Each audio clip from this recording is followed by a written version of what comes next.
ہم تو بالکل سست ہو گئے، کوئی کام ہی نہیں کرتے۔ پہلے لوگوں کو 10-15 منٹ ملتے تھے تو وہ تسبیح نکال لیتے تھے، چلو درود شریف پڑھ لوں۔ اب تو میرے بھائی لوگ کونا ڈھونڈتے ہیں تاکہ موبائل دیکھا جا سکے۔ اب تو لوگ جی چراتے ہیں کوئی آواز نہ دے، بچے ناراض ہو جاتے ہیں، اماں آپ نے بلا لیا، میں بڑے اہم کام لگا تھا موبائل دیکھ رہا، بگڑ جاتے ہیں۔ باتیں زیادہ نہیں کرنی، ختم کرتا ہوں۔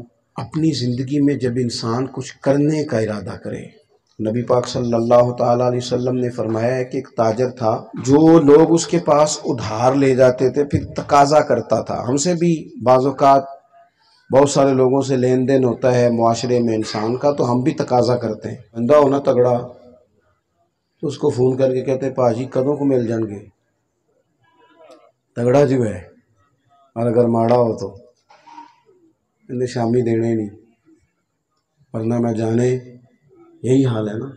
حالانکہ اور پھر اب تو قرضہ بھی، غریب آدمی کو قرضہ نہیں ملتا، یعنی جس بندے نے چوتھا لینٹر ڈالنا ہے نا اپنی بلڈنگ کا، اس کو آ کے پوچھتے ہیں پاجی کوئی حکم ہو جاتے 10 آ جائے، تو بھائی اس کے پاس تو نوٹ ہے تو چوتھا لینٹر ڈال رہا ہے۔ یہ تو اس بندے سے پوچھ جس بیچارے کے پاس لکڑیوں کی اور بالوں کی چھت ڈالنے کے بھی پیسے نہیں، اس سے جا کے پوچھ حکم۔ یہ عجیب، اور یہ ساری باتیں رسمی ہیں۔ ایک دوست میرے پاس جمعہ پڑھتے تھے، بڑی محبت سے ملتے چلے جاتے، تو ایک دن مجھے کہنے لگے کوئی غلطی کوتاہی ہو گئی ہو تو معاف کرنا، میں عمرے پہ جا رہا ہوں۔ تو میں نے ان سے کہا آپ کو اتنی دیر ہوگی میرے پاس آتے، آپ سمجھ گئے ہوں گے میں تھوڑی سی حقیقت پسندی کا قائل ہوں، میرا مزاج نہیں ہے رسمی باتیں رسمی، تو آپ تو میرے پاس آتے ہیں، جمعہ پڑھتے ہیں، ہاتھ چومتے ہیں، ادب سے چلے جاتے ہیں، میرے سے معافی مانگنے کا مطلب ہی کوئی نہیں۔ معافی تو رشتہ داروں سے مانگو، معافی تو جن کے ساتھ کام کرتی ہے تو رسم ہے، بھائی معاف کر دینا۔ میرے سے کس چیز کی معافی؟ میرے ساتھ تو آپ کا پیار کا تعلق ہے، میرے ساتھ تو بات کرنے کا مطلب ہے کہ رسم ادا کرنا ہے۔ آپ جائیں، مجھے بھی پتہ ہوتا ہے کون مجھ سے ناراض ہے، آپ کو بھی پتہ ہے کون آپ سے، اسے جا کے راضی کریں۔ جو کام ہے وہ نہیں کریں گے، ادھر ادھر کی باتیں کریں گے۔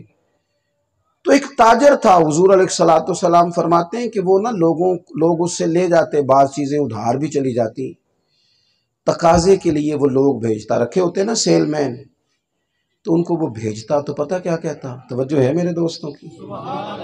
نبی پاک علیہ السلام نے فرمایا اگر تم نے کسی بندے سے پیسے لینے اور بندہ تنگ دست ہے تو اسے مہلت دے دو، جتنے پیسے تم نے لینے ہوں گے اتنے ہی پیسے روز اللہ تمہیں صدقہ کرنے کا ثواب عطا کرے۔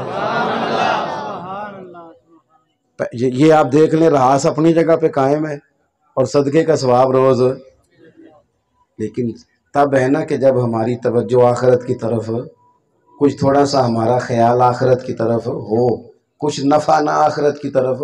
حضرت عبداللہ ابن عمر تھے نا، تو خادم اس وقت خریدے جاتے تھے بڑے مہنگے۔ اب مجھے پتہ نہیں ماحول کس طرح کا ہے، چونکہ میری کچھ میں ان ٹچ ہو گیا ہوں۔ پہلے جو لوگ کسی آدمی کو کام پہ رکھتے تھے تو بعض اوقات وہ بندہ ایڈوانس لے لیتا تھا ڈھیر سارا، اب وہ تنخواہ تھوڑی پہ بھی اس بیچارے کو کئی دفعہ گزارا کرنا پڑتا تھا کہ اس کے پیسے چکاؤں گا تو کہیں آگے جاؤں گا، ہوتا تھا نا جی۔ اب کیا ابھی بھی ہے؟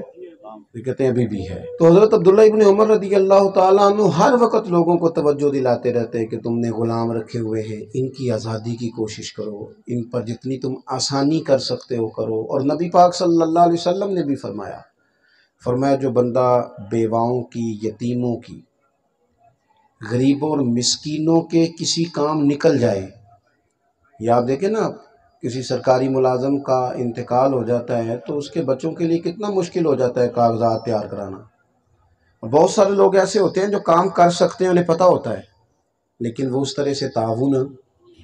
مجھے ایک دفعہ موقع مل گیا ایک جگہ پہ جانے کا، تو مجھے انہیں کہا دیا آپ کا فلانا کاغذ نہیں ہے۔ تھوڑی سی ان سے بات چیت جب میری ہوئی تو پھر وہ کہنے لگے اچھا آپ فلاں ہیں؟